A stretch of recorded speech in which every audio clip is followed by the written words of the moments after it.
Just finished listening to a lecture. Christine Hayes and Yeshua Pfeffer.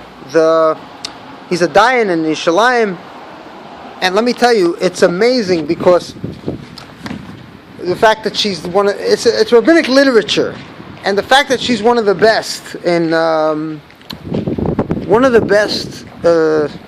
scholars and Bible scholars in the world today. Her name is Christine Hayes. So at the end of the lecture, the question and answers, which I didn't think, because it's a 2-hour lecture, I didn't think I would enjoy it so much that I would be smacking my thighs and going, wow, I love this, and all that. What happened was, in the crowd, you have people who, you may not like their questions, like in school, sometimes you laugh at you're laughing at your friend, he's not so intelligent, but it's not about laughing at someone's question that's very dumb. It's the whole, we spoke about the method of yeshiva and university. And I heard a very good one from one of those anti-education type yeshivas, one of the Soloveitchiks that said, Manafshach, yeshiva, university. Like, choose one. You can't be both. And they say that you can't be modern Orthodox because you choose one. You're modern, which means you're modern. You don't even have to believe in anything because you have microscopes and telescopes. You don't need Baba Mises.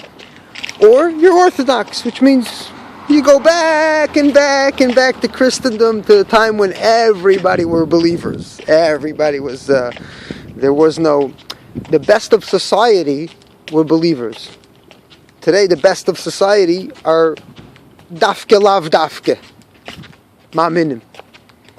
Because for that, there's a consequence. We have history. We know that it didn't work. And when it doesn't work, it doesn't make a better person. One God, not a good idea. It was a good idea, not anymore. We know better. Of course, there are those who hold the opinion. So, anyway, the vart is like this. At the end of the lecture, a lady asks her, as an observant Jewish woman, I wanted to ask you, because Christine Hayes is not a Yid, right? That's her name, hence her name, Christine. Some of her friends took a path in the studies that she's interested in, and they converted. They became Yidden. She could have done the same and adopted a Hebrew name. She's so into Hebrew literature, she reads, and she could have daven if she wants, and she could do everything.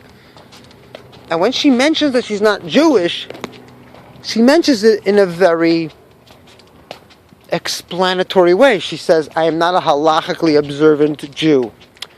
Because I know that halacha recognizes ethnic Jews as Jews. But that's just something that happened throughout the ages somehow.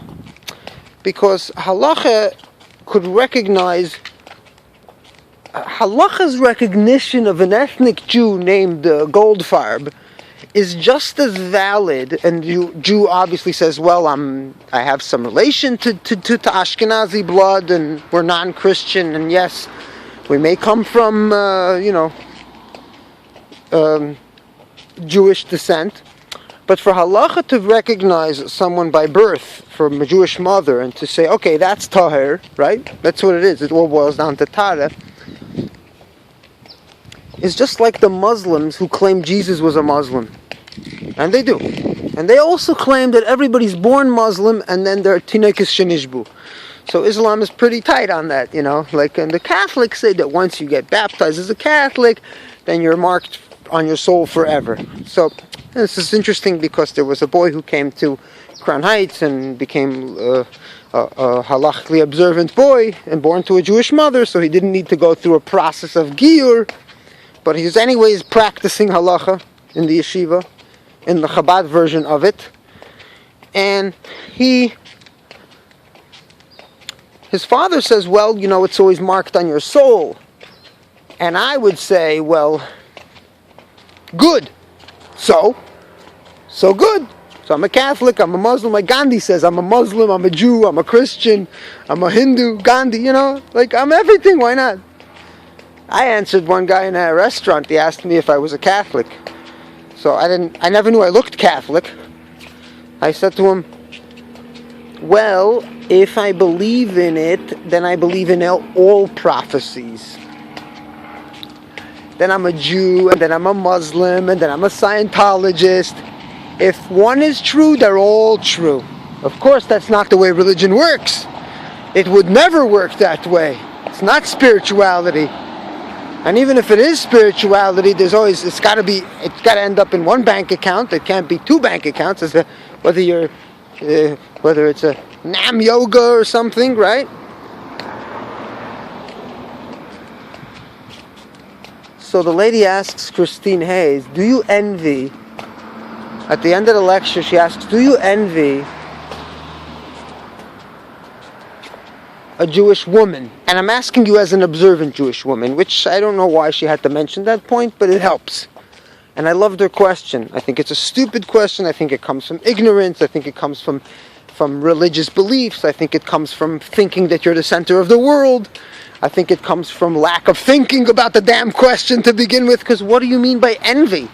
Envy the fact that when you die, you're going to go to a much more comfortable heaven, and when the other woman who did not convert, of course, I'm not talking about the various types of interpretations in religion about who goes to heaven, and that the Gentiles also have heaven. All of a sudden, Judaism is giving out heaven to Gentiles. Very generous, but when did that doctrine come into the canon?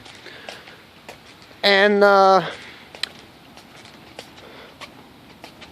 just like the reflexology books, they say you could heal your body by the reflexes of your toes.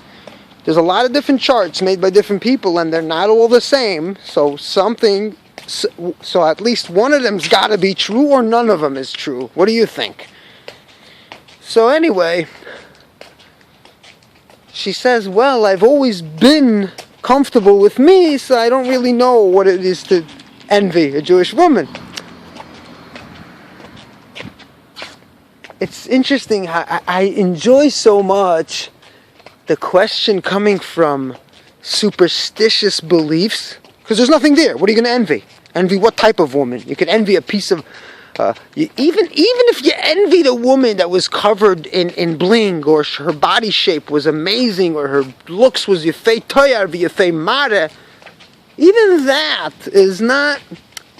It's also created with time. Like, what's envious? Is a fat woman envious? Is a thin woman? One woman is envious of another woman. Is it more than she envies something else? So she's asking about something that's supernatural. Do you envy a Jewish woman? I'm a guy. I teach rabbinic literature. I'm good at it. I'm the best at it. I was a bus driver, and then I got into this, and I'm very good at it. And do I wake up and ask myself, I'd rather be some stupid, ignorant Jewish woman that's hoping that because she's one of the chosen, she's going to get a nice place in the afterlife because she can't affirm life on this world? Based on what? What is the envy? How do I put the envy down? How do I choose a detail in the envy? If I envied something, I would choose a detail. I would say, look, I want to have a detail. Okay, I got to go. I got to speak to you later. Bye-bye.